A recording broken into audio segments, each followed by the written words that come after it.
बिस्मिल्लाहिर्रहमानिर्रहीम। मेरा नाम है कामरान असलम और आज हम जिस टॉपिक पे बात करने जा रहे हैं वो है B2B यानी बिज़नेस टू बिज़नेस।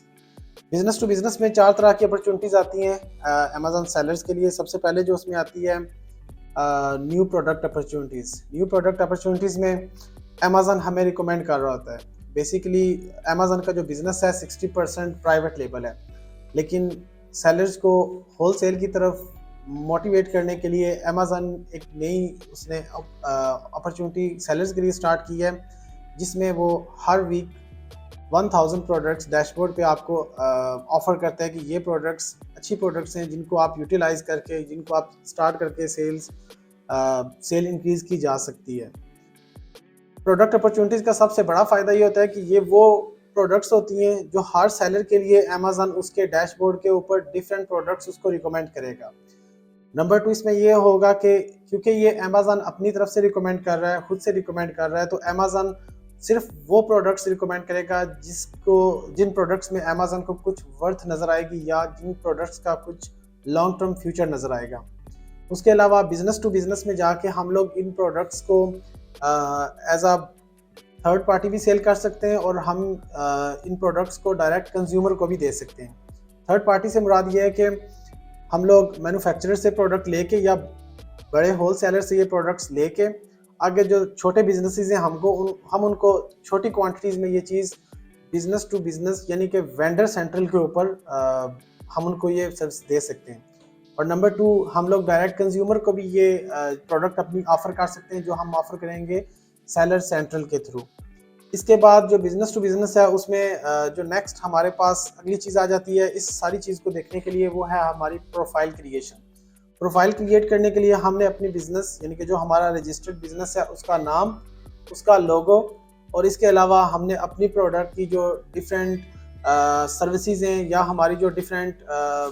प्रोडक्ट्स हैं, हम उनका एक कैटलॉग बना के, जिस तरह रजिस्टर्ड ब्रांड्स के लिए स्टोर फ्रंट की ऑप्शन है या डिफरेंट वेबसाइट्स क्रिएट हुई भी होती हैं, इसी तरह हमारा एक बिज़नेस कार्ड डेवलप होता है। हमने एक बिज़नेस कार्ड बनाना होता है अगर हमने बिज़नेस टू बिज़नेस ट्रांजैक्शंस में जाना है या बिज़नेस टू बिज़नेस मॉडल में जाना है यानी वेंडर सेंट्रल पे।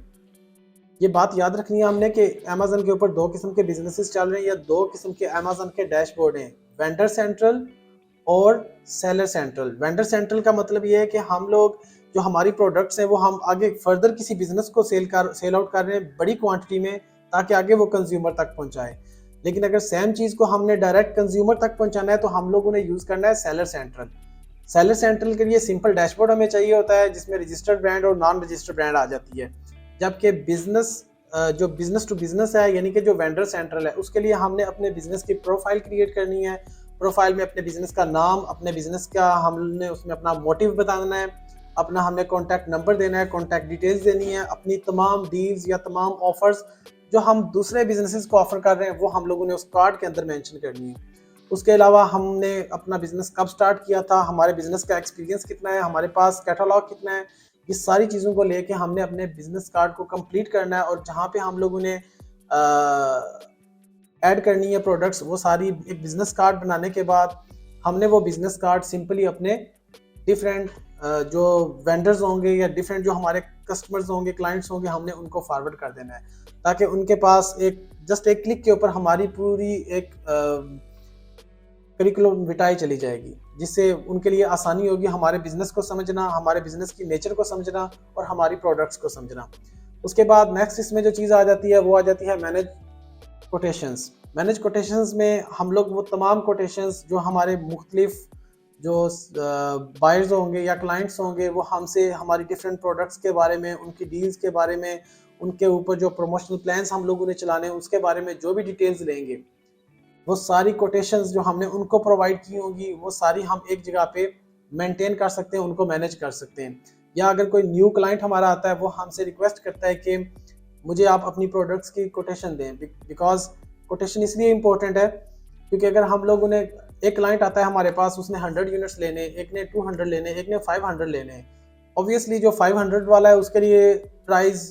का शेड्यूल हमारा डिफरेंट होगा, 200 के लिए डिफरेंट होगा और 100 के लिए डिफरेंट होगा। तो इस सारी चीज़ को हम लोग जहाँ से मैनेज कर सकते हैं वो हमारा dashboard business to business dashboard के अंदर मौजूद है और वहाँ से जाके हम लोग उसके बारे में सारी चीज़ें उसकी